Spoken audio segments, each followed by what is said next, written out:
breakfast might be millet with coconut milk on it, and maybe some raspberries or strawberries or blueberries, all the berries or pear. And on top of that, in fact, we're going to come to medicine. We'll come to medicine in a minute. There is some medicine that you can use that will certainly help with the healing process. But let's finish the diet. We've done breakfast, so here's breakfast. Now we're going to do lunch. So what do we have for lunch? Ideally, your main meal is at lunch. Always a salad. Just choose the things you love. Also vegetables, they can be baked, stir-fried. I had a beautiful lunch yesterday. It was a whole lot of veggies just baked. That's delicious. And the protein's important. So the protein can come in the form of legumes. So that's chickpeas, lima beans, black-eyed beans, cannellini beans. I was talking to a lady recently, there's just her and her husband. I said, you probably only have to cook 3 legume dishes a week. I don't like to keep anything more than 2 days. So cook it this day. Yes, you could eat it the next day, but not the 3rd day. So I said to this lady, what you're cooking is enough for 6 people. So keep enough for tomorrow and freeze the rest. And after 2 weeks, you're going to have a lovely selection of legume dishes in the freezer. Maybe by the 3rd week, you don't even have to cook because you've got those excess in the freezer. Make them taste magnificent. You can get a vegan Indian cookbook, and not all Indian food is hot. My husband doesn't like hot, so I don't usually cook hot or hot foods. But I always have cayenne pepper on the table, so if you like it a bit warm, you can put the cayenne pepper on. You've also got soy. Make sure it's organic. Make some nice things with the tofu. And also nuts and seeds. They can be ground and they can be mixed with gluten-free breadcrumbs, grated carrot and onion, and made into a loaf or made into little burgers. So your nuts and your seeds. So there's your protein. Your protein's very important because the fats are important, because the membrane around every cell in the body is 50% fat.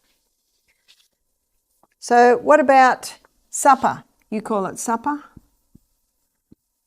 So supper, ideally, is best savoury because a high sugar diet can feed the irritation from eczema. So even a lot of fruit can feed that because fruit has a lot of glucose in it. So supper, sometimes you may need is a herb tea. If you've got teenagers, you'll have a riot on your hand if you only serve herb tea at night. So for the teenager, it might be a smoothie. And that smoothie ideally is made with the coconut water or almond milk or organic soy milk. And in that you might put, what I'm going to be listing here as medicine is the chia and the flax. And the reason why these are part of the medicine is because they're high in an essential fatty acid called omega-3. And omega-3 is a very thin oil, and it comes out and nourishes the skin internally. So that's medicine, but it can be very nice on your smoothie. It can also be nice sprinkled on your breakfast. So you might have your millet or your quinoa or your rice, some coconut milk. If you want sweetener, you're best to stew up some apple or have applesauce. The Granny Smith apples, they don't really need, there's your sweetener. And then have fruit on top and then sprinkle ground flax over that and chia over that. That's a breakfast that will take someone quite a few hours. And yet those omega-3s are nourishing the skin internally. And it can go in the smoothie as well. And maybe in the smoothie, you'll put some pear or some berries, maybe a little bit of protein powder. For children, you want it light. For adults, you want it light. For the teenagers, they might want a little bit more. So you play with that. If the person has a smoothie and they sleep well, it's good. If they have a smoothie and they're a bit uncomfortable in the stomach, well, the next night we might do just the herb tea or a soup. The soup's great to have at night. You might only have to cook soup twice a week. Keep enough for the next day and freeze the rest. That could be just vegetable soup, maybe vegetables with a few lentils in it. So you can see supper is light because when you go to sleep, your stomach needs to sleep. And when you go to sleep and your stomach's sleeping, then you've got more energies in the body to do the nighttime revamp, revive and heal. Water. Water's vital. Water keeps the skin supple. And the rule of thumb is to 50 pound, one quart. So that's 4 glasses to 50 pounds. So for a 100-pound person, they should be having 2 quarts. So that's a good rule of thumb, and that also helps to know how much the children should have. And when you have that water, also salt. So your whole salt, which is your Celtic salt, Himalayan salt is not far behind that. Over the day, little by little by little over the day.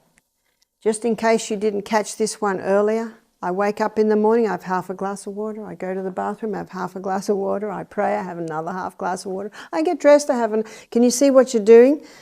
By the time I go on my morning walk or my morning exercise, I've usually had at least 3 glasses. And when I get back, I have another glass. So I usually aim for 4 glasses before breakfast, which I can. As a rule, I wake at 5 and eat at 7, so it's easy.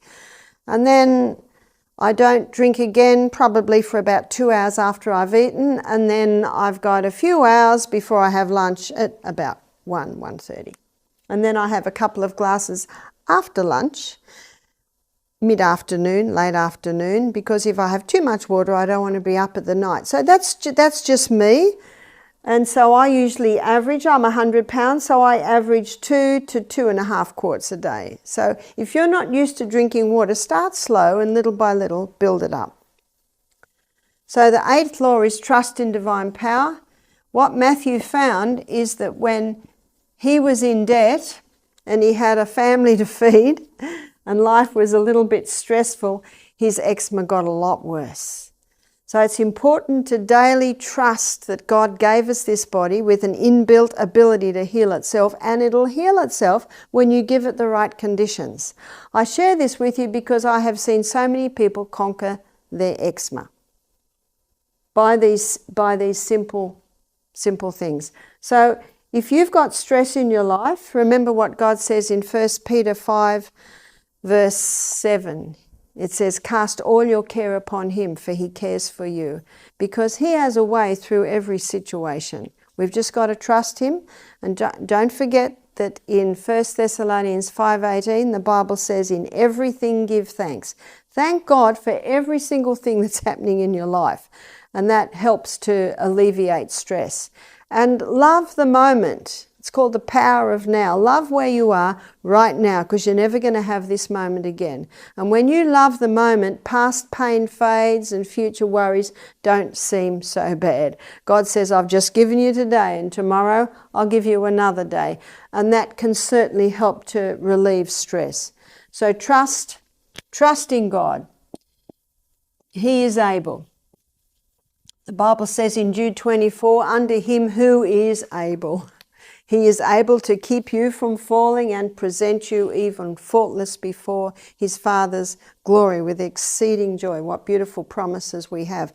Take them, hold on to them, and make them your own.